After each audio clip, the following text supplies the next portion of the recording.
అనగా రాయలసీమ, అలాగే రాయలసీమ జిల్లాకి కర్ణాటకకి మధ్యలో, అటు ఇటు మధ్యలో కర్ణాటక బార్డర్లో ప్రభు పరిచర్యలో దైవజనులు కొనసాగించబడుతున్నారు. చాలా భయంకరమైన ఏరియా. ఎలాంటి ఏరియా అంటే ఆ ప్రాంతాల్లో భయంకరమైన ప్రాంతం అది. అలాంటి ప్రాంతాల్లో దేవుని సేవలో కొనసాగించబడుతున్నారు దైవజనులకి మాకు సుదీర్ఘ పరిచయం ఉంది. మరి ఉన్నతంగా ప్రభు సేవలో వాడబడుతున్నారు. ఇంచుమించు 15-20 సంవత్సరాల నుంచి మాకు పరిచయము, ఉన్నతంగా సేవ చేస్తున్నారు. మన దైవజనులు మా మధ్యలోకి రావటం కనుక దైవజనులు గారు, అలాగే మరి గీతా సిస్టర్ గారు కూడా మన మధ్యలో, గీతక్క ఉన్నారు, కుటుంబ సమేతంగా మన మధ్యలోకి వచ్చారు కనుక మరి దైవజనులకి ఈ సమయాన్ని అప్పగిస్తున్నాం. మరి ఈ ప్రార్థన అయిపోయినాక అందరికీ భోజనాలు, ప్రేమ విందు ఏర్పాటు చేయబడింది. మీకు ఇబ్బంది ఏమీ లేదు. మంచిగా మీరు దేవుని పరిశుద్ధ నామానికి స్తోత్రం కలుగునుగాక. అందరూ ఆమేన్ చెప్దాం. మంచిది. మొదటిగా గ్రేస్ పెంతెకోస్తు మినిస్ట్రీస్ పరిచర్యలో మరి కొనసాగించబడుతున్న ఈ సంఘానికి ప్రభు ఇచ్చిన మరి దైవజనులైన స్టీవెనయ్య గారికి, మరి తన దాసురారైన సిస్టర్ గారికి హృదయపూర్వకమైన వందనాలు తెలియచేస్తూ ఉన్నాం. అలాగే ఈ కూడికలో మరి పాల్గొనుచున్న ఇర్మియా పాస్టర్ గారికి, తన కుటుంబానికి, ప్రేమతో వచ్చినటువంటి సేవకులందరికీ హృదయపూర్వకమైన వందనాలు. ప్రాముఖ్యంగా 10వ మాసం ఆసక్తి కలిగి సమయాన్ని వెచ్చించి మొదటి గురువారపు కుటుంబ ఆశీర్వాద కూడికగా కూడి వచ్చిన మీకందరికీ హృదయపూర్వకమైన వందనాలు. అందరికీ వందనాలు. దేవుని నామానికి స్తోత్రం కలుగునుగాక. అందరూ ఆమేన్ చెప్పండి. శ్రద్ధగా దేవుని వాక్యాన్ని విందాం. సేవకులు చెప్పినట్లు మరి కూడిక అనంతరం మరి దేవుని పేరట సన్నిధిలో ప్రేమ విందు ఏర్పాటు చేయబడింది. సమయము అటు ఇటైనా ఎవరు కూడా తొందరపడకుండా శ్రద్ధగా దేవుని వాక్యం వినాలని ప్రేమతో తెలియచేస్తూ ఉన్నాం. పరిశుద్ధ గ్రంథములో నుండి దేవుని వాక్యాన్ని జ్ఞాపకం చేసుకుందాం. కీర్తనల గ్రంథము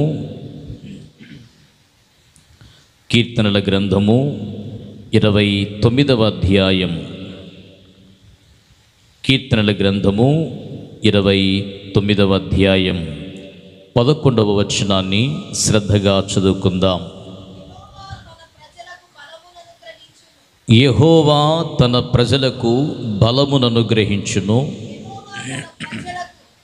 యెహోవా తన ప్రజలకు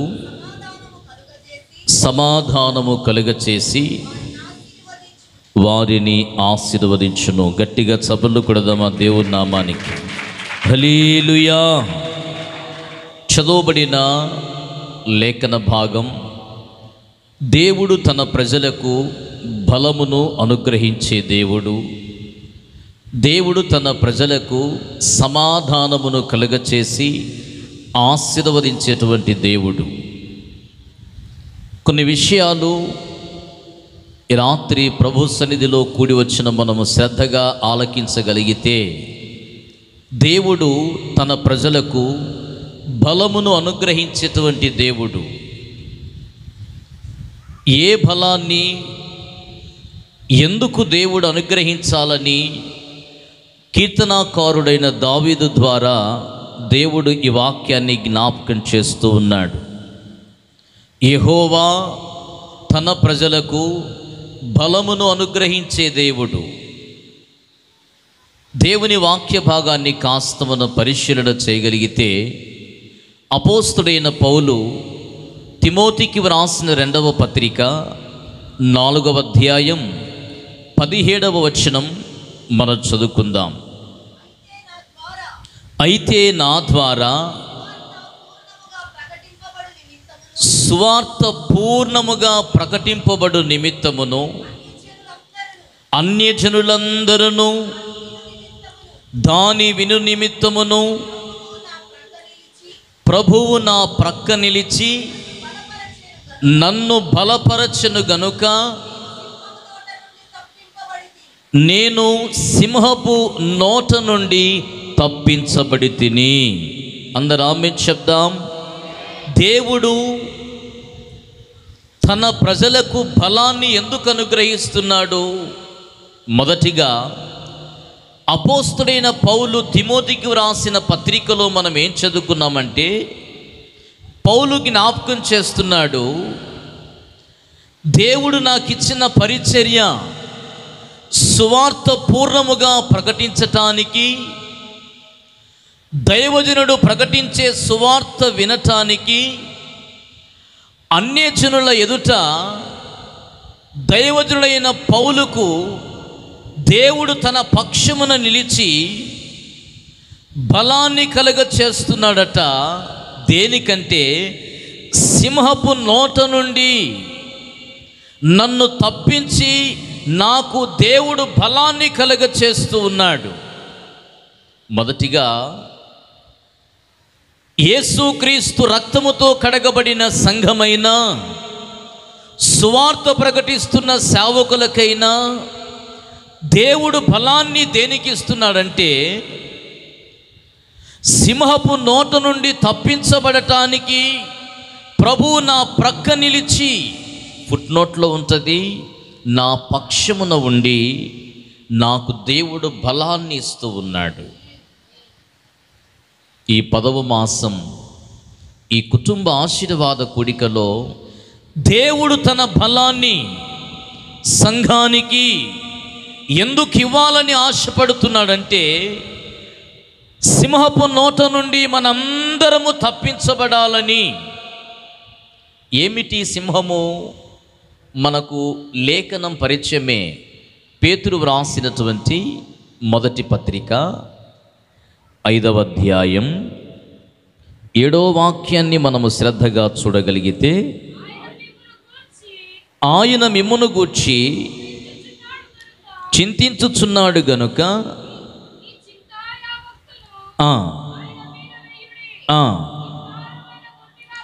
నిబ్బరమైన బుద్ధి గలవారై మెలకువగా ఉండుడి. మీ విరోధి అయిన అపవాది గర్జించు సింహము వలె ఎవరిని మృంగుదునా అని వెదకుచూ తిరుగుచూ ఉన్నాడంట. కొంచెం వాక్యం ఆలకించుదామా? దేవుడు తన ప్రజలకు బలాన్ని అనుగ్రహించాలనుకుంటున్నాడు. ఎందుకు యెహోవా తన ప్రజలకు తన బలాన్ని ఇవ్వాలనుకుంటున్నాడు? పౌలు అంటున్నాడు, సువార్త పరిపూర్ణముగా ప్రకటించటానికి, నేను ప్రకటించే సువార్త అన్యజనులు విని అంగీకరించటానికి ప్రభువు నా పక్షమున నిలిచి సింహపు నోట నుండి నన్ను బలపరిచి విడిపించటానికి ఆయన బలాన్ని ఇస్తున్నాడు. ఇదే మాట పేతురు తన పత్రికలో కూడా వ్రాస్తున్నాడు. నిబ్బరమైన బుద్ధి గలవారై మెలకువగా ఉండండి. అంత్య దినాల్లో ఉన్నాం, దేవుని రాకడ సమీపించిన దినాల్లో ఉన్నాం. సంఘమైనా సేవకులైనా ఆయన అమూల్యమైన రక్తముతో కడగబడిన మనం సింహపు నోట నుండి తప్పించబడటానికి ఆయన బలం.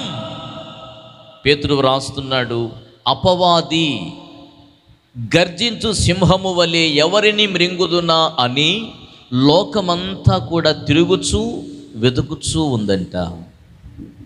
మరి ఈరోజు ఈ మాటలు వింటున్న మనం, పౌలు అన్నాడు, నేను ప్రభు నా ప్రక్క నిలిచి సింహపు నోటు నుండి నన్ను తప్పించి నన్ను బలపరిచాడు. ఈరోజు సంఘమైనటువంటి మనం కూడా ఆ అపవాది అయిన గర్జించి సింహపు నోటికి మన కుటుంబాలు ఆహారముగా మార్చబడకుండగా, ఆ సింహపు నోట్లో పడకుండగా భార్య అయినా, భర్త అయినా, యవనస్తులైనా, దంపతులైనా, ఎవరైనా కానీ, ఇంకా ఎందరైతే యేసుక్రీస్తును సొంత రక్షకుడిగా నమ్మలేదో, విశ్వసించలేదో, యేసుక్రీస్తును నమ్మి రక్షణ అనుభవంలోనికి రాలేదో వారందరినీ కూడా దేవుడు ఆ సింహపు నోట నుండి విడిపించటానికి తన బలాన్ని దేవుడు మనకివ్వాలనుకుంటున్నాడు. ఆమేన్ చెప్దామా? బైబిల్ గ్రంథములో ఒక ఉదాహరణ మనందరికీ అది బాగా పరిచయం. ఒక పర్యాయము దావీదు తండ్రి మందను కాయుచు అరణ్యములో జీవిస్తూ ఉన్నాడు. తన తండ్రి మందను కాయుచు అరణ్యములో ఉన్నాడు. దావీదు చెప్తున్నటువంటి మాట ఏంటంటే, ఇశ్రాయేలు ప్రజల మీదకి గొల్యాతు అనబడేటువంటి ఒక ఫిలిష్తీయుడు వచ్చి 40 దినాలు సవాలు విసురుతూ ఉన్నారు. ఎవరైనా మీలో నాతో తలబడేవారు ఎవరైనా ఉన్నారా అని ఇశ్రాయేలు ప్రజలందరినీ కూడా దూషణకరంగా వారి మనస్సులు కృంగిపోయేటట్లుగా మాట్లాడుచు ఉన్నటువంటి సందర్భములో దావీదు ఏమి జ్ఞాపకం చేస్తున్నాడంటే, దావీదు తన యొక్క తండ్రి మందను కాసేటప్పుడట, ఇదిగో నేను నా తండ్రి మందను కాయునప్పుడు సింహపు నోట నుండి ఎలుగుబంటి నుండి నన్ను రక్షించి నన్ను తప్పించిన దేవుడు ఈ గొల్యాతును ఎదిరించేటువంటి ఆ యొక్క విషయములో కూడా నాకు సహాయము చేయగలిగిన వాడు. గట్టిగా చప్పట్లు కొట్టి మహిమపరుద్దామా? హల్లెలూయా. సమూయేలు మొదటి పుస్తకము 17వ అధ్యాయం. సమూయేలు మొదటి పుస్తకము 17వ అధ్యాయం 34 నుంచి 37 వచనాలు కాస్త మనం చదువుకోగలిగితే, అందుకు దావీదు సౌలుతో ఇట్లా నేను మీ దాసుడనైన నేను నీ దాసుడనైన నేను నా తండ్రి యొక్క గొర్రెలను కాయుచున్నా సింహమును ఎలుగుబంటియును వచ్చి మందలో నుండి ఒక గొర్రె పిల్లను ఎత్తుకొని పోవుచుండగా నేను దానిని తరిమి చంపి దాని నోట నుండి ఆ గొర్రెను విడిపించి తిని అది నా మీదికి రాగా దాని గడ్డము పట్టుకొని దానిని కొట్టి చంపి తిని నీ దాసుడనైన నేను ఆ సింహమును ఎలుగుబంటిని చంపి తినే జీవము గల దేవుని సైన్యములను. చాలు, శ్రద్ధగా ఆలకించుదామా? దావీదు తన జీవితంలో ఒక అనుభవాన్ని చెప్తున్నాడు. తండ్రి మందను కాసేటప్పుడు, గొర్రెలను కాయిస్తూ ఉన్నప్పుడు ఆ తండ్రి మందలో ఒక గొర్రెను సింహము తన నోట కరుచుకుని వెళ్ళిపోతా ఉంది. ఆ గొర్రెను విడిపించే కాలక్రమములో ఆ సింహాన్ని తను ఎదురించి ఆ గొర్రెను రక్షించి ఆ సింహమును చంపి, ఎప్పుడైతే ఆ గొర్రెను కాపాడాడో చివరికి ఆ సింహము దావీదు మీద కూడా వచ్చిందట. దావీదు తన మీదికి వచ్చినటువంటి సింహాన్ని కూడా చీల్చేశాడు, చంపివేశాడు. ఒక అనుభవాన్ని దావీదు జ్ఞాపకం చేస్తున్నాడు సౌలైన రాజుకి. ఇంతకీ ఈ మాటలో మనం ఏమి నేర్చుకుంటున్నామంటే, దేవుడు తన బలాన్ని ఎందుకు తన ప్రజలకు ఇస్తున్నాడంటే, ఈ అంత్య దినాల్లో దేవుడు అనుగ్రహించిన మంద సంఘమైన మనం, గొర్రెలమైన మనం, విశ్వాసులమైన మనం, అపవాది ఎవరిని మిరింగుదునా అని సంఘానికి వస్తున్న యవనస్తులు కావచ్చు, యేసుక్రీస్తు రక్షణలో ఉన్నటువంటి సంఘ బిడ్డలు కావచ్చు, దేవుని ఆలయానికి వచ్చేటువంటి సంఘాన్ని అనేకమైన విషయాల్లో గందరగోళము చేసే అపవాది గర్జించు సింహము వలె ఎవరిని మిరింగుదునా అని లోకమంతా తిరుగుతూ ఉంది. దానికి ఫలానా సంఘమని లేదు, ఫలానా చర్చి అని లేదు. దేవుని బిడ్డలు ఎక్కడ ఉన్నారో, భక్తిగా ఎవరు జీవిస్తున్నారో, పరిశుద్ధతను ఎవరు కాపాడుకుంటున్నారో, రక్షణ పొందాలని ఎవరైతే ఉత్సాహముతో ఉన్నారో, దేవుని వైపు రాకుండగా అది సింహపు గర్జించు సింహము వలె అపవాది ఏం చేస్తుందంటే ఎవరిని మృంగుదునా అని తిరుగుతూ ఉంది. ఒక వృత్తాంతాన్ని మనము జ్ఞాపకం చేసుకున్నాం. తండ్రి మంద దావీదు కాయిచున్నప్పుడు ఒక గొర్రెపిల్లను సింహము ఎత్తుకొని వెళ్ళినట్లుగా, దాన్ని తన నోట నుండి కాపాడినట్లుగా దేవుని వాక్యములో చూస్తున్నాం. మనందరము కూడా ఎవరమంటే 100వ అధ్యాయము కీర్తనలో ఉంటుంది, ఆయన మేపేడి గొర్రెలమై ఉన్నాం. గట్టిగా చప్పట్లు కొడదాం. దేవుడు మేపే గొర్రెలమై ఉన్నాం. గ్రేస్ పెంతెకోస్తు ప్రార్థనా మందిరమునకు వచ్చేటువంటి సంఘ బిడ్డలమైన మనందరము కూడా ఆయన మేపేడి గొర్రెలమై ఉన్నాం. సంఘానికి వస్తున్నటువంటి విశ్వాసుల కుటుంబాల మీద ఏ అపవాది గర్జించు సింహము వలె ఏ హాని చేయకుండా కాపాడగలిగిన బలమును అనుగ్రహించే దేవుడు పౌలు పక్షమున ఉన్నట్లుగా ఈ మాసములో దేవుడు చెబుతూ ఉన్నాడు, ఆయన బలమును సంఘానికి దేవుడు దయచేయునుగాక. అపవాది సింహపు నోట నుండి ఏ ఒక్కరు ఆహారము కాకుండా కాపాడబడునుగాక. ఆమేన్ చెప్దాం.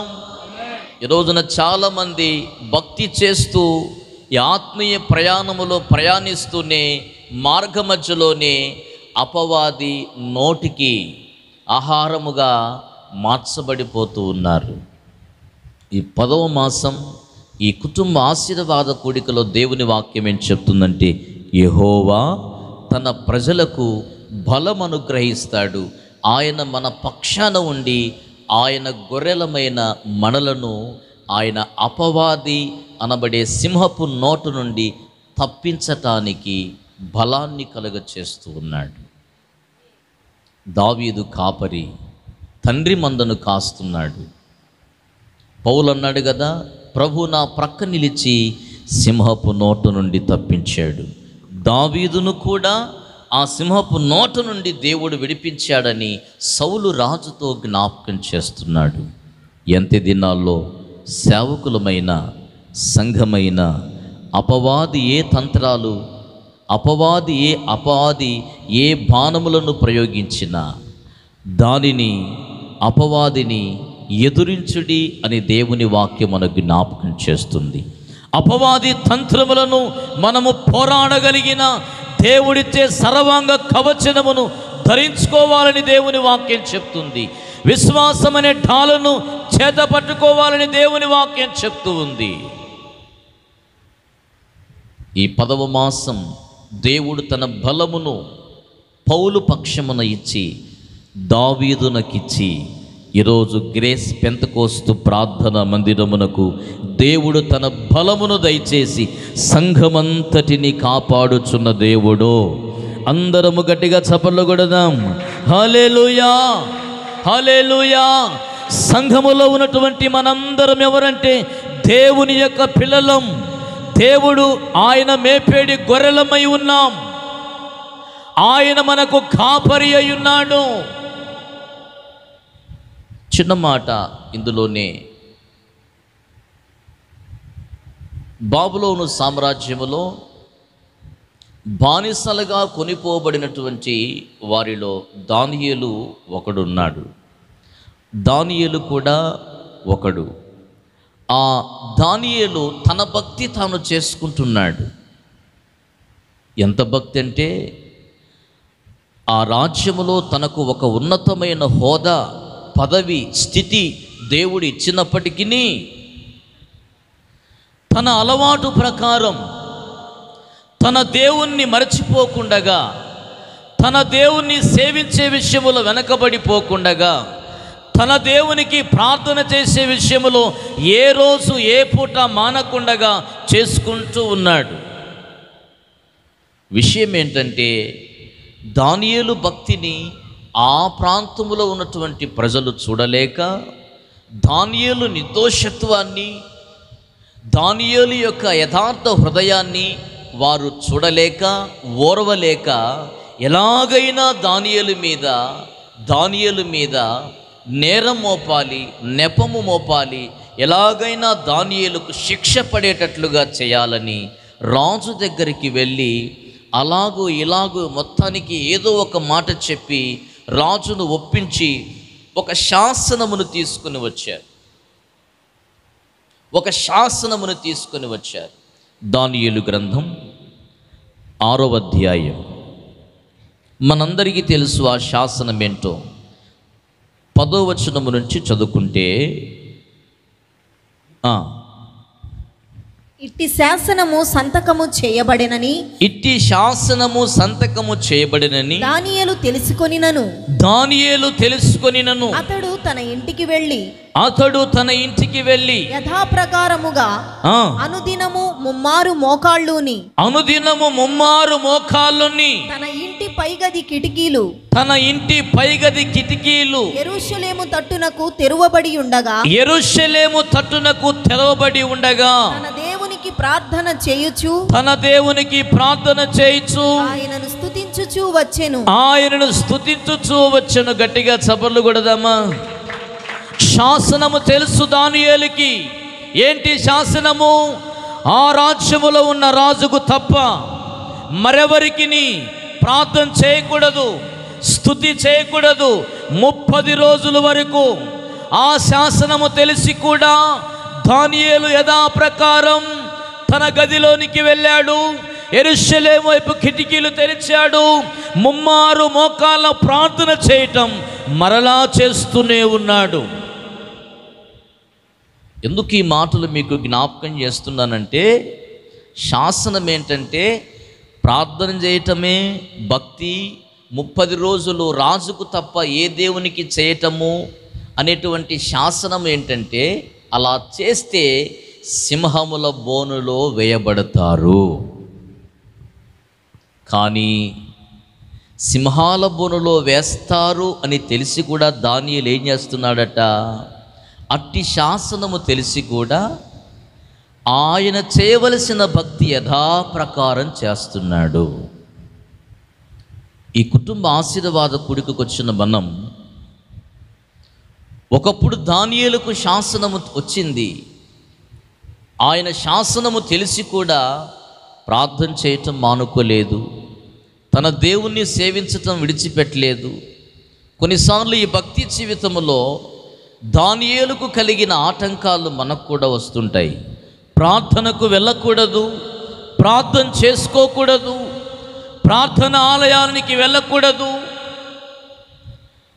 ఆ రోజు దానియేలుకు రాజు శాసనము ద్వారా వ్రాయబడినప్పటికీ ఈ రోజున అనేకమైన ప్రజల ద్వారా, బంధువుల ద్వారా, స్నేహితుల ద్వారా, రక్త సంబంధికుల ద్వారా, ఇరుగు పొరుగు వారి ద్వారా ప్రార్థనకు వెళ్ళకూడదు, దేవుని ఆలయానికి వెళ్ళకూడదు, ఆ దేవుణ్ణి సేవించకూడదు. అనేకమైన రకాల శాసనాలు, అనేకమైనటువంటివి మనకు ఎదురవుతూ ఉంటాయి. కానీ దానిని గురించి మనం చదువుకున్నాం. శాసనము ఎరిగి ఉండి కూడా యథాప్రకారం ముమ్మారు ప్రార్థన చేయటం మానలేదు. ఓ ప్రశ్న, సింహాల బోనులో వేయబడుతామని తెలిసి కూడా దానియేలుకు తెలుసు. దావీదు తన మందను కాసేటప్పుడు, తండ్రి మందను కాసేటప్పుడు దావీదును కాపాడిన దేవుడు, మందను కాపాడిన దేవుడు, ఈ రోజున నేను కూడా నా భక్తిని నేను నా దేవుని ఎదుట నమ్మకముగా నిర్దోషముగా కొనసాగించగలిగితే ఆ సింహపు నోట నుండి నన్ను కూడా తప్పించగలిగిన నా దేవుడు. గట్టిగా చప్పట్లు కొడదామా? హల్లెలూయా, హల్లెలూయా. ఏదో ఒక శాసనం వచ్చిందని ప్రార్థన చేయటం మానివేయలేదు. మనం చూడండి, చిన్న చిన్న ఆటంకాలకి, చిన్న అభ్యంతరాలకి ప్రార్థన మందిరానికి మానేస్తూ ఉంటాం, ప్రార్థన చేసుకోవటం మానేస్తాం, దేవుని సన్నిధానమునకు రావటం మనం మానేస్తూ ఉంటాం. ఏ శాసనం వచ్చింది? రాజుకు తప్ప ఎవరికి ప్రార్థన చేయకూడదు. ఒకవేళ అలా చేస్తే ఎక్కడ వేస్తారని? సింహముల బోనులో వేస్తారని తెలుసు. కానీ అలాగే ఆయన ప్రార్థన చేసుకుంటున్నాడు. అదే 6వ అధ్యాయం 21, 22 వచనాలు మనం చూడగలిగితే, అందుకు దానియేలు, రాజు చిరకాలము జీవించునుగాక, నేను నా దేవుని దృష్టికి నిర్దోషినిగా కనబడి తిని గనుక, నేను నా దేవుని దృష్టికి నిర్దోషిగా కనబడి తిని గనుక, ఆయన తన దూతనంపించి, ఆయన తన దూతను పంపి, సింహములు నాకు ఏ హానియు చేయకుండా, సింహములు నాకు ఏ హాని చేయకుండా వాటి నోళ్లు మూయించెను. వాటి నోళ్ళు మోయించును. గట్టిగా చప్పట్లు కొడదామా? దానియేలును సింహాల బోనులో వేశారు. కానీ దానియేలు అంటున్నాడు రాజుతో, రాజు చిరకాలము జీవించునుగాక. దానియేలే రాజుకు ధైర్యం చెప్తున్నాడు. నన్ను సింహాల బోనులో వేసిన మాట నిజమే, కానీ నా దేవుడు తన దూతను పంపి ఈ సింహముల నోళ్లను మోయించేశాడు. సింహపు నోటు నుండి దానియేలును తప్పించిన దేవుడు. హల్లెలూయా. దేవుడు దానియేలుకు తన బలమును ఎందుకు ఇచ్చాడు? దావీదుకి ఎందుకు ఇచ్చాడు? పౌలు పక్షమున ఎందుకు దేవుని బలాన్ని ఉంచాడంటే, అపవాది అయినటువంటి సింహపు నోట నుండి మనకు ముందుగా భక్తి చేసినటువంటి దావీదే కావచ్చు, దానియేలు కావచ్చు, పౌలు కావచ్చు, మన పితరుల భక్తి జీవితము అనేకమైన ప్రతికూలతల్లో ప్రయాణించారు. ఎన్నో శాసనాలు వచ్చాయి వారికి, కానీ వాటన్నిటి నుండి దేవుడు తప్పించాడు తన ప్రజలకు తన బలమునిచ్చి. చాలా వింటూ ఉంటాం మనం కూడా, సోషల్ మీడియా వచ్చిన తర్వాత ఆదివారం సెలవు ఉండదంట. అంటే క్రైస్తవులు ఆదివారమే ఆరాధనకు రావాలని ఏముంది? సెలవు లేకపోతే సెలవు ఉన్న రోజే వస్తాం. ఆదివారము సెలవు ఇవ్వకపోయినా దేవుని మందిరాన్ని మాత్రం మనము చెప్పండి, ఆ పునరుద్ధాడైన ప్రభువును ఆరాధించే విషయంలో మనం మానివేయం. వాళ్ళ భ్రమ ఏంటంటే ఆదివారం సెలవు ఇవ్వకపోతే, ఇవ్వటం మానేస్తే మనందరము చర్చికి రామని. వాళ్ళు ఏమనుకుంటారంటే ఆదివారం ఆరాధన మానిపియాలి. దానియేలు ప్రార్థన చేయకూడదు, ఎవరికి ప్రార్థన చేయకూడదు, రాజుకు తప్ప. శాసనాలు ఎన్నైనా రావచ్చు, అవి మన భక్తి జీవితానికి పరీక్షలు, మన విశ్వాసానికి పరీక్ష. అవి ఏవైనా కానీ దానియేలు జీవితంలో సింహమున నోర్లను ముయించిన దేవుడు మన పక్షాన కూడా దేవుడు ఉండి మన భక్తిని యథాప్రకారం మనం చేసుకుంటూ పోవాలి. అదే ఈ కుటుంబ ఆశీర్వాద కూడికలో దేవుని వాక్యం మనకు చెప్తుంది. ముమ్మారు ప్రార్థన చేయటం తనకు అలవాటు. తన ప్రార్థన తను చేసుకుంటున్నాడు, దేవునికి నమ్మకంగా ఉన్నాడు, దేవుణ్ణి సేవిస్తున్నాడు.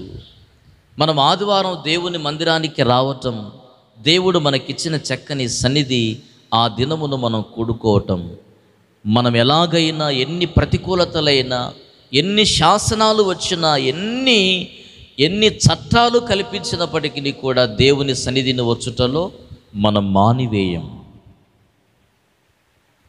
ఆశ్చర్యమైనటువంటి విషయం ఏంటంటే, సింహాల గుహలో దానియేలును వేస్తే ఆ సింహములు దానియేలును ఏమీ చేయలేకపోయాయి. దానియేలును ఎవరైతే ఆ సింహాల గుహలో పడద్రోశారో వారందరినీ కూడా తీసుకొని గుహలో వేశారు. గుహలో వేస్తే వేసి వేయకమునుపే అమాంతంగా వారందరినీ కూడా ఆ సింహములు పట్టుకొని ఎముకల సహితము పిప్పి చేసేసాయట. చదువుకున్న ఆ మాటలు కింద వ్రాయబడినటువంటి మాటలు ఆ దానియేలు గ్రంథం 6వ అధ్యాయంలో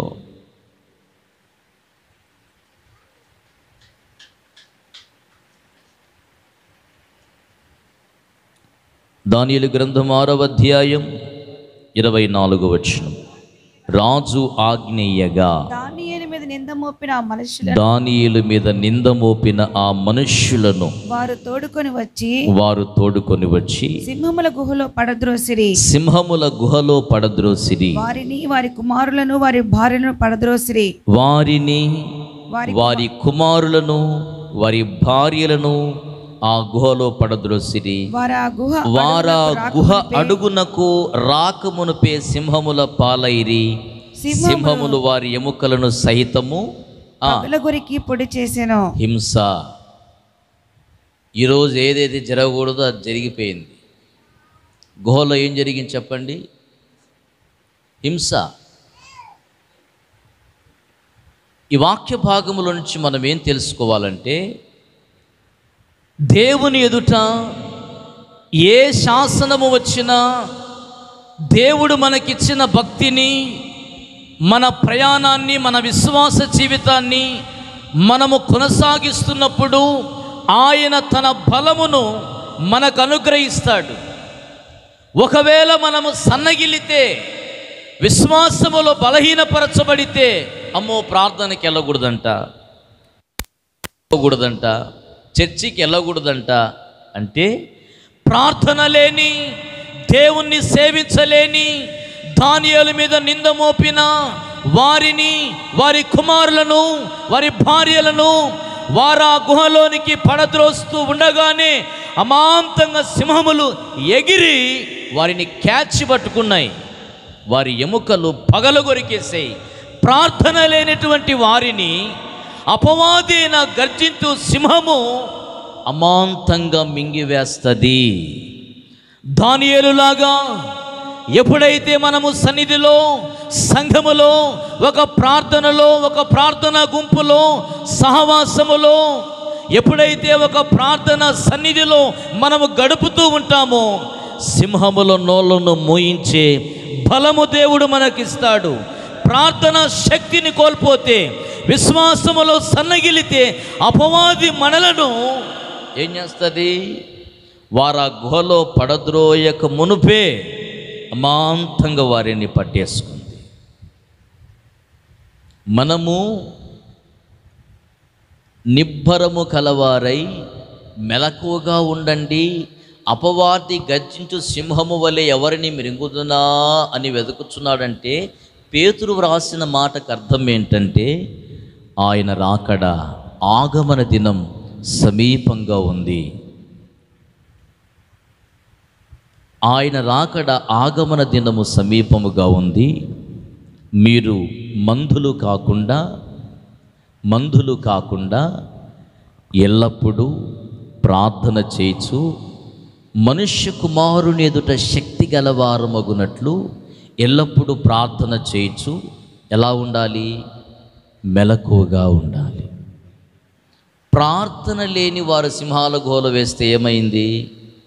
సింహాలు నోర్లు తెరిచి వారిని పిప్పి చేసేసాయి. ప్రార్థనా జీవితం కలిగిన, దేవుణ్ణి సేవించగలిగిన, దేవుని ఎదుట నిర్దోషిగా ఉన్న దానియేలును సింహాలు ఏమీ చేయకుండా దేవుడు నోర్లు మూయించాడు. అపవాది నోట నుండి మనము తప్పించబడాలంటే సంఘములో, ప్రార్థన గుంపులోని ఉండాలి. గట్టిగా చప్పట్లు కొడదాం. అది ఆదివారమైనా, కుటుంబ ఆశీర్వాద కూడికైనా, సంఘ క్షేమాభివృద్ధికై, సంఘములో నీ నిమిత్తము బలపడటానికి, స్థిరపడటానికి, ఆగమన దినమున మనము పవిత్రులమ ఎదుర్కోవటానికి, సంఘములో ఏ ప్రార్థన జరిగినా, ప్రార్థనా గుంపులో ఉంటే దేవుడు నీకు బలాన్నిచ్చి అపవాది అయిన సింహపు నోటు నుండి నిన్ను తప్పిస్తాడు. ప్రార్థనలో లేవనుకో, నీకు కాపుదల ఉండదు. సంఘములో లేవనుకో,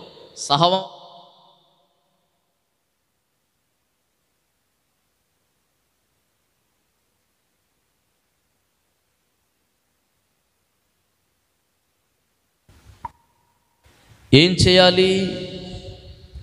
దానియేలులాగా ఒక ప్రార్థన, ముమ్మారు ప్రార్థనలో మెలకువ కలిగి ఉండాలి. ఆ లూకాసు వార్తల మాట చదువుదాం. మీరు ఎల్లప్పుడూ ప్రార్థన చేయొచ్చు, మెలకువగా ఉండండి అనేటువంటి మాటని. లూకాసు వార్త 21:34. మీ హృదయములు ఒకవేళ తిండి వలనను, మత్తు వలన, ఐహిక విచారములను మందముగా ఉన్నందున ఆ దినము అకస్మాత్తుగా మీ మీదికి ఉరి వచ్చినట్టు రాకుండా మీ విషయమై మీరు జాగ్రత్తగా ఉండండి. ఆ దినము భూమి ఎందంతట నివసించు వారందరి మీదికి అకస్మాత్తుగా వచ్చును. కాబట్టి మీరు జరగబో వీటి నెలను తప్పించుకొని మనుష్య కుమారుని ఎదుట నిలవబడుటకు శక్తి గలవారగునట్లు ఎల్లప్పుడూ పేతురు చెప్పిన మాట ఇదిగో ఇలాగున అర్థం చేసుకోవాలి. ఎల్లప్పుడూ ప్రార్థన చేయుచు నిబ్బరము కలిగి మనం మెలకువగా ఉండాలి. ఏదో చిన్న చిన్న అభ్యంతరాలకి బంధువుల ద్వారా, స్నేహితుల ద్వారా, మన యొక్క కుటుంబ సభ్యుల ద్వారా అభ్యంతరాలు వచ్చాయని మన చిన్న చిన్న వాటికి దేవుని సన్నిధిని ప్రార్థన గుంపులో నుంచి మనము పక్కనున్నామనుకో, దేవుడు తన బలాన్ని మనకు అనుగ్రహించేటప్పుడు ఆ బలాన్ని మనం పొందుకోలేము. పౌలుకిచ్చాడు, దావీదునకు తన బలాన్ని ఇచ్చాడు, దానియేలుకిచ్చాడు. అపవాది సింహపు నోటు నుండి మనలను కూడా కాపాడటానికి ఆయన బలమును ఇచ్చి మనలను తప్పించి కాపాడునుగాక. ఆమేన్, హల్లెలూయా. చదువుకున్న మూలవాక్యం 29వ కీర్తన 11వ వచనం 2వ లైన్లో, ఆయన తన ప్రజలకు చెప్పండి సమాధానము కలుగచేసి వారిని ఆశీర్వదించును. గట్టిగా చప్పట్లు కొడదామా. మనం ఆరాధించే దేవుడు ఎవరు అంటే ఆయన బలమిచ్చే దేవుడే కాదు, సమాధానమునిచ్చి ఆశీర్వదించే దేవుడు. మనందరికీ తెలుసు, యెషయా గ్రంథం 9వ అధ్యాయం 6వ వచనములో ఉంటుంది, ఆయన బలవంతుడు, ఆశ్చర్యకరుడు, ఆలోచనకర్త, బలవంతుడైన దేవుడు, నిత్యుడగు తండ్రి, సమాధానకర్త. మనం ఆరాధించే దేవుడు ఎవరంటే బలవంతుడైన దేవుడే కాదు, బలమిచ్చే దేవుడే కాక సమాధానమును కలగచేసి ఆశీర్వదించే దేవుడు. ఈ రోజున మనకు సమాధానం కావాలి. దేవుని సమాధానం పొందుకోవాలంటే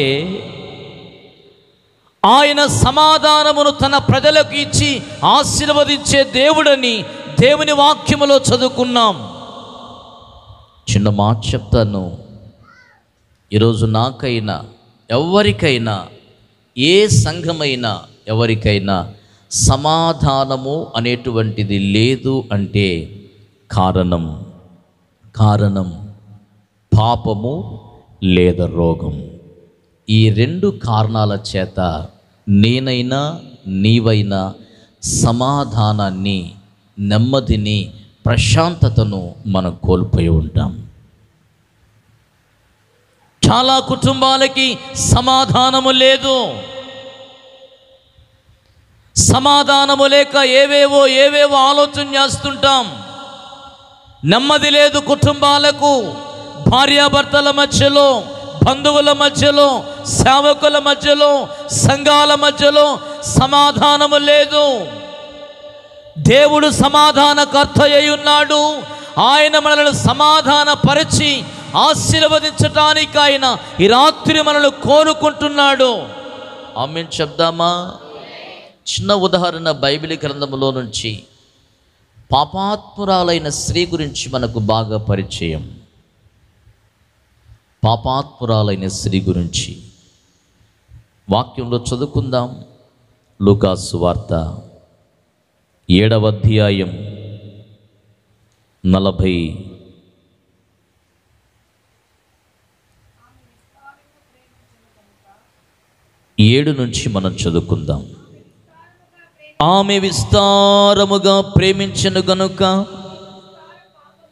ఆమె విస్తార పాపములు క్షమించబడేనని మీతో చెప్పుచున్నాను. ఎవనికి కొంచెముగా క్షమింపబడును వాడు కొంచెముగా ప్రేమించునని చెప్పి నీ పాపములు క్షమింపబడి ఉన్నవని, మీ పాపములు క్షమింపబడి ఉన్నవని ఆమెతో అనెను. అప్పుడు ఆయనతో కూడా భోజన పంక్తిని కూర్చున్న వారు పాపములు క్షమించుచున్న దేవుడని ఉమ్, తమలో తాము అనుకున్న సాగిరి. ఆ, అందుకు ఆయన నీ విశ్వాసము నిన్ను రక్షించెను, నీ విశ్వాసము నిన్ను రక్షించెను, సమాధానము కలదానవై వెళ్ళుమని సమాధానము కలదానవై వెళ్ళుమని ఆ స్త్రీతో చెప్పెను. నా వైపు చూద్దామా? పాపాలు క్షమించబడితే పరిశుద్ధులు కావాలి, అవునా? మనకు తెలిసిన అనుభవం, నా పాపాలు క్షమించబడితే నేను పవిత్రుడనవుతాను. యేసయ్య ఏమంటున్నాడంటే ఆమెతో, నీ విస్తారమైన పాపాలు క్షమించబడ్డాయి, నీవు సమాధానము కలదానవై వెళ్ళు. ఆమె జీవితంలో విస్తారమైన పాపములను ప్రభువైన యేసుక్రీస్తు క్షమించాడు. సమాధానము గలదానవై వెళ్ళు.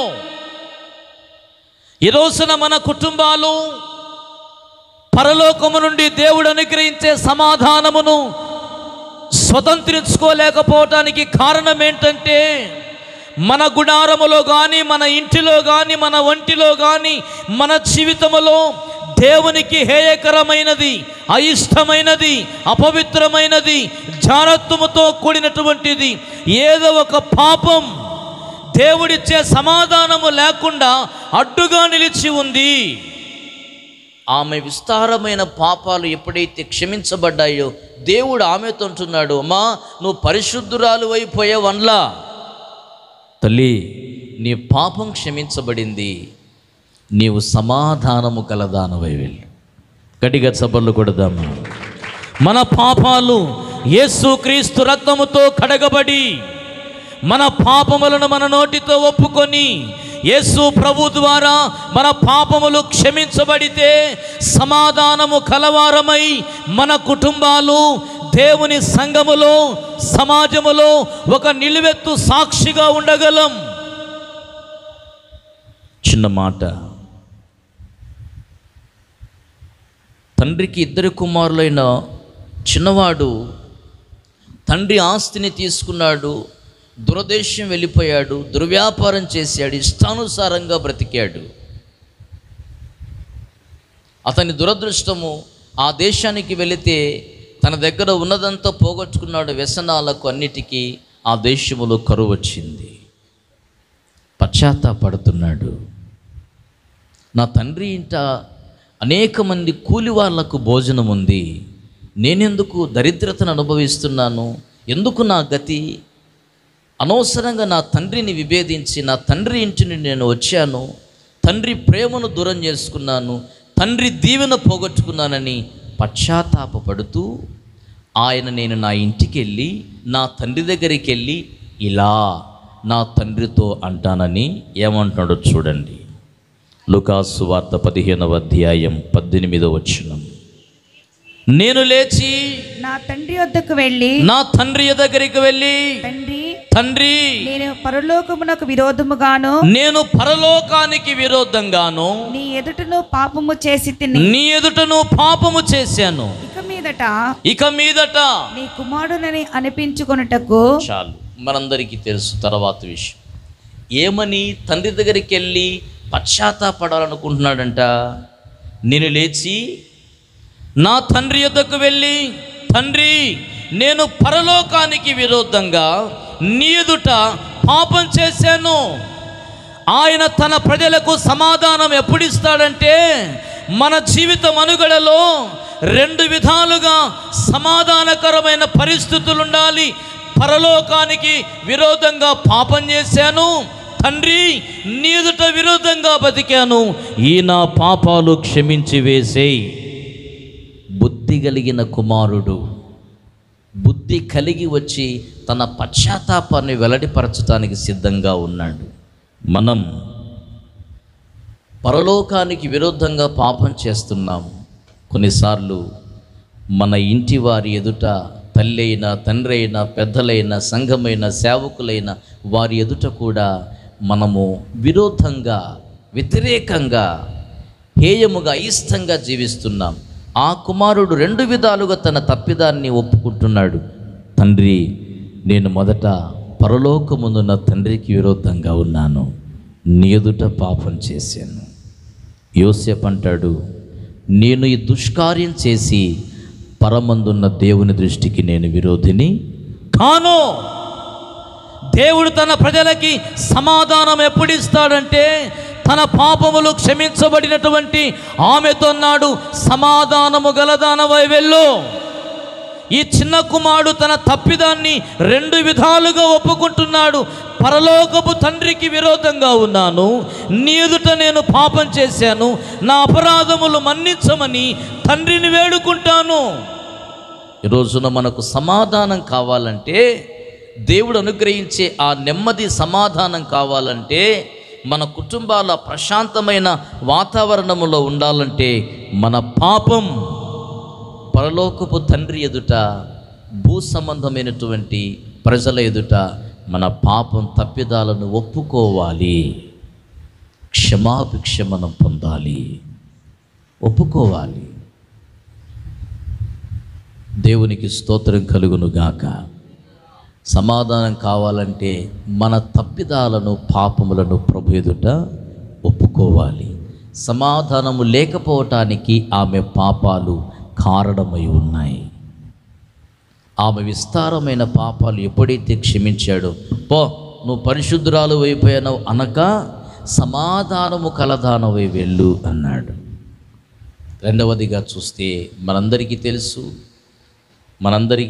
12 సంవత్సరాల నుంచి రక్తస్రావంతో ఉందట ఆమె. చెప్పండి, ఎన్ని సంవత్సరాల నుంచి? 12 సంవత్సరాల నుంచి. మీ ఇందాక చదివాం కదా లూకాసు వార్త. అదే లూకాసు వార్తలో 8వ అధ్యాయం 43 నుంచి ఆమె గురించి ఉంటుంది. దేవుని వాక్యాన్ని స్ట్రైట్గా మనం చూస్తే 48వ వాక్యమే చదువుదాం. అందుకు ఆయన, కుమారి నీ విశ్వాసము నిన్ను స్వస్థపరచెను. నా వైపు చూద్దామా? మీరు అక్కడే అదే పేజీలో ఉన్నారు. అక్కడ లూకాసు వార్త 7వ అధ్యాయం 50వ వచనములో ఏం చదివాం? నీ విశ్వాసము రక్షించింది, సమాధానము కలదానవి వెళ్ళు. ఇక్కడ నీ విశ్వాసము నిన్ను ఎలా వెళ్ళాలి? ఆరోగ్యంగా కాదు. దేవుడిచ్చే సమాధానం ఎలా వస్తుందంటే, పాపాలు క్షమించబడినప్పుడు, మన రోగములకు విడుదల కలిగినప్పుడు. గట్టిగా చప్పట్లు కొడదాం. అరికాలు మొదలుకొని తల వరకు ఆయన పవిత్రమైన, నిష్కలంకమైన, నిర్దోషమైన రక్తముతో మనల్ని కడిగి మన పాపాలు క్షమించడమే కాక మన శరీర రోగాలు బాగు చేయటానికి ఆయన పొందిన గాయపరచబడిన హస్తము ద్వారా మనను బాగు చేసి సమాధానాన్ని కలుగజేసే దేవుడు మనకున్నాడు. అందుకే కీర్తనకారుడు అంటున్నాడు, ఆయన తన ప్రజలకు బలాన్ని ఇస్తాడు. రెండవదిగా సమాధానాన్ని, పాపాన్ని క్షమించి రోగాన్ని తీసివేసి సమాధానమును కలుగజేసే దేవుడు. 12 ఏళ్ల నుంచి మీకు నెమ్మది లేదు. అందుకే అన్నాడు, ఆమెనేమో నీ విశ్వాసం రక్షించింది, నువ్వు సమాధానకరంగా వెళ్ళు. నీ విశ్వాసం స్వస్థపరిచింది, ఈమె కూడా సమాధానమే. పాపం, శరీర రోగం, ఆత్మీయ రోగమైన, పాపరోగమైన ఈ 2 ఎవరినైతే ఏలుబడి చేస్తుంటాయో దేవుడు సమాధాన పరచటానికే సమాధానార్థమైన బలి పశువుగా వధించబడి, పేతురు తన పత్రికలో వ్రాస్తున్నాడు, ఆయన పొందిన గాయములలో మనకు స్వస్థత పొందాము. ఆమేన్ చెప్దాం. ఆయన గాయపరచబడిన హస్తము ద్వారా మనకు స్వస్థత. పాపరోగం తీసివేస్తాడు, శరీర రోగం కూడా తీసివేస్తాడు. తన ప్రజలకు సమాధానాన్ని ఇస్తాడు. నిమ్మలంగా మన పాపాలు క్షమించబడి మన శరీర రోగాలను బాగు చేసి ఆయన సమాధానాన్ని కలుగచేసే దేవుడు. అందుకే కీర్తనకారుడు అంటాడు, 38వ కీర్తనలో మాట ఉంది, మనం చూసుకుని ముగించుకుందాం.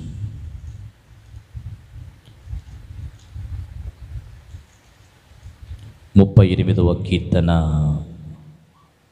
3, 4 వచనాలు చూద్దామా? నీ కోపాగ్ని వలన ఆరోగ్యము ఆ, నా శరీరమును విడచిపోయెను. ఉమ్, నా పాపమును బట్టి ఉమ్, నా ఎముకలలో స్వస్థత లేదు. ఉమ్. నా దోషములు నా తల మీదుగా పొర్లిపోయినవి. చాలు.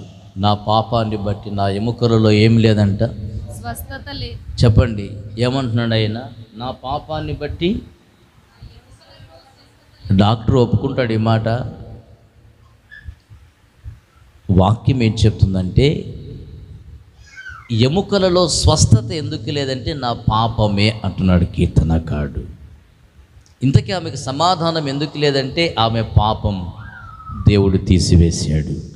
మన అపరాధములన్నిటినీ క్షమించి, గట్టిగా చప్పట్లు కొడదాం, మన శరీర రోగములను శిలువ మ్రాను మీద భరించి ఆయన మనకు గొప్ప విడుదలనిచ్చి బలమునిచ్చి సింహపు నోటు నుండి తప్పించి ఎంతే దినాల్లో ఈ కుటుంబ ఆశీర్వాద కుడికలో ఉన్న గ్రేస్ పెంతకోస్తు ప్రార్థన మందిరములో ఉన్న సంఘ బిడలందరి పక్షమున ప్రభువు నిలిచి ఆయన బలమును దయచేయునుగాక, ఆయన పాపములను క్షమించి సమాధానపరచునుగాక, శరీర రోగములన్నిటినీ బాగు చేసి సమాధానమును కలుగచేయునుగాక. ఆమేన్, హల్లెలూయా. అందరూ కూడా కన్నులు మూయండి. విన్న మాటలను బట్టి ఓ చిన్న తీర్మానముతో మనం ప్రార్థన చేసుకుందాం. దేవుడు తన ప్రజలకు బలమునిస్తాడు, తన ప్రజలకు సమాధానమును అనుగ్రహించే దేవుడు. విన్న మాటలను బట్టి ఓ తీర్మానముతో పెడచెవిని పెట్టద్దు.